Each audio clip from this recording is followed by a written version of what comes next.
We've seen those reports, and we're following that issue very closely. I can't confirm anything, but as a matter of policy,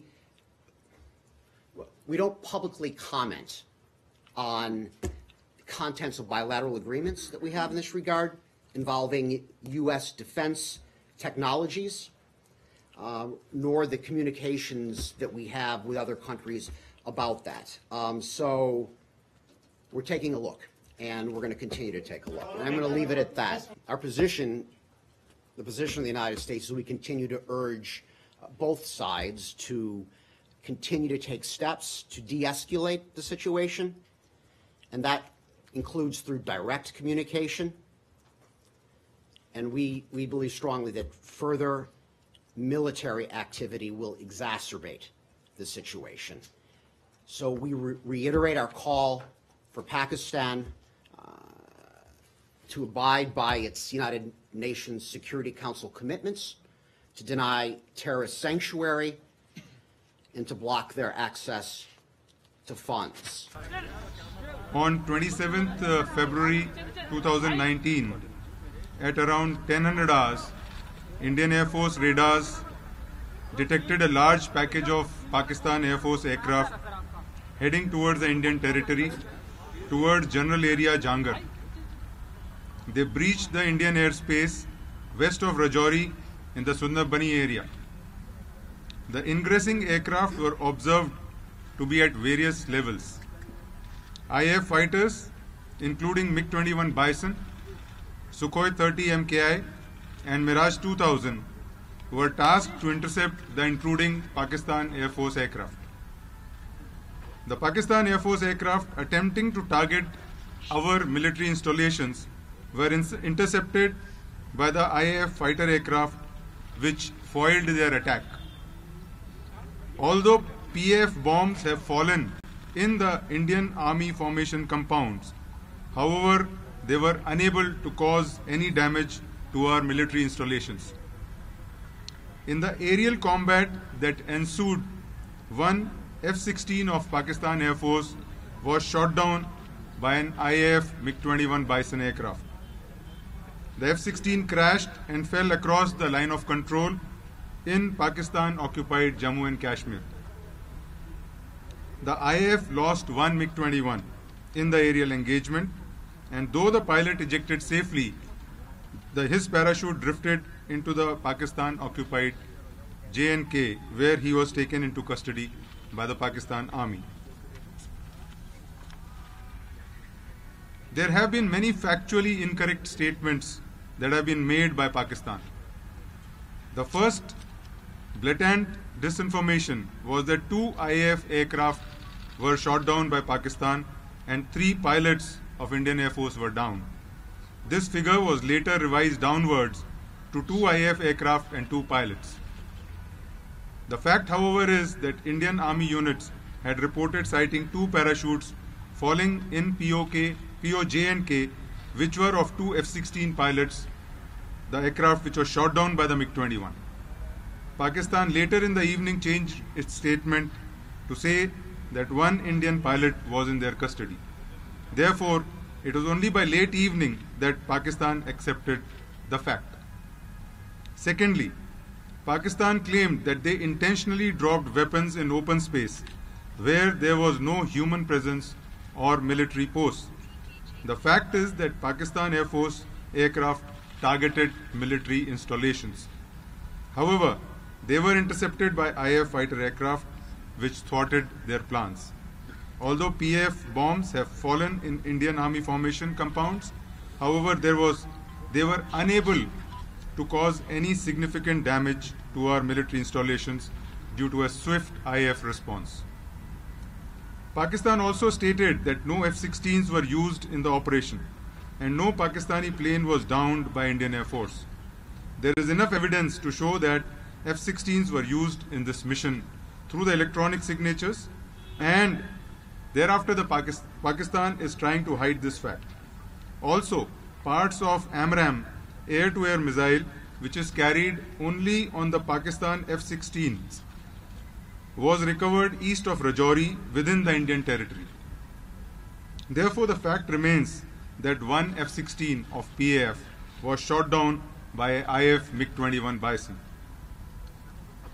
IAF remains ever vigilant, ready, and committed to take on any eventuality. IAF has also learned that Pakistan has announced that Wing Commander Abhinandan will be returned to India tomorrow. IAF is happy and looks forward to return of Wing Commander Abhinandan. Thank you. Thank you, sir. May I now request Major General Bahal to kindly give the Army statement.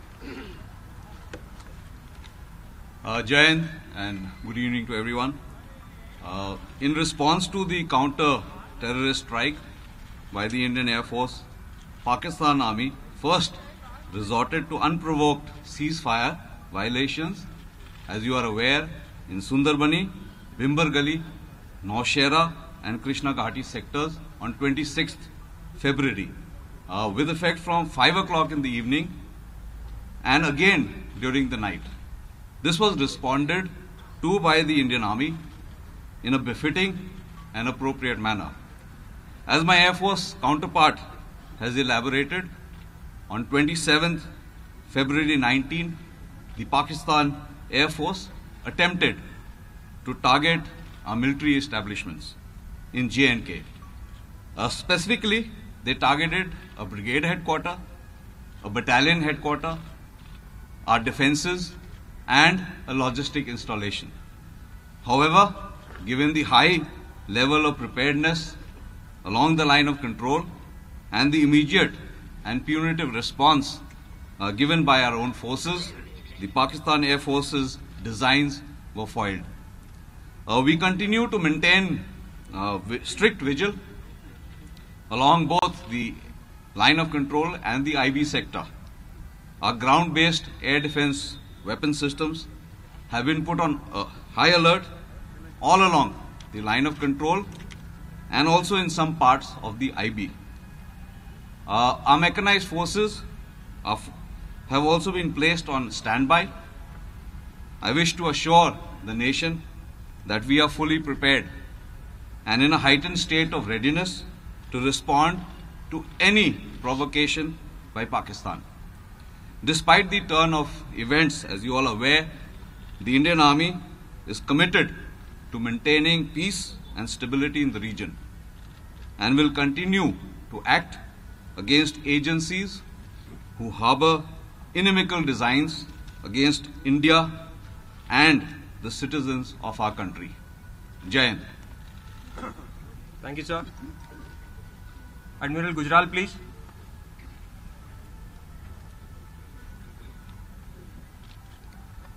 Good evening, ladies and gentlemen. The Indian Navy is deployed in a high state of readiness and remains poised in all three dimensions: on surface, undersea, and in air, to deter, prevent, and defeat any misadventure by Pakistan in the maritime domain. I can assure you of a resolute, swift, and strong response by the Navy when needed. We stand as one with the Army and Air Force to ensure the safety and security of our nation and our citizens. Jai Hind. Thank you, sir. Before we present the evidence in front of you, we would now like to take few questions. Snesh. Sir, the Pakistan Air Force targeted Indian military establishments. Would we consider it as an act of war by Pakistan?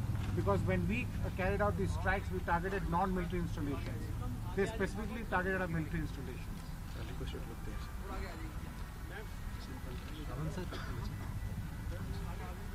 You can take it? Both. Yeah, you can respond. There is no doubt that Pakistan has attempted to target our military installations. We responded swiftly and because of which their designs to deliver their bomb load at the intended target was thwarted. And that is a task of the Air Force, which it did swiftly and responsibly. Rajiv Ranjan. Sir मेरा सवाल sir आपसे है army से। Okay. जिस तरह के कार्रवाई हुई है जैस के टेररिस्ट कैंप के कार्रवाई हुई उसके बाद पाकिस्तान ने जिस हरकत की है, लगातार सीज फायर का वायलेशन पाकिस्तान कर रहा है, तो सीमा पर क्या माने कि तनाव पहले की तरह बरकरार है या बढ़ गया है लेवल? सेना उसको कैसे जवाब दे रही है? देखिए, हमारा लड़ाई जो है काउंटर टेररिज्म, हमारा लड़ाई जो है टेररिज्म के साथ है।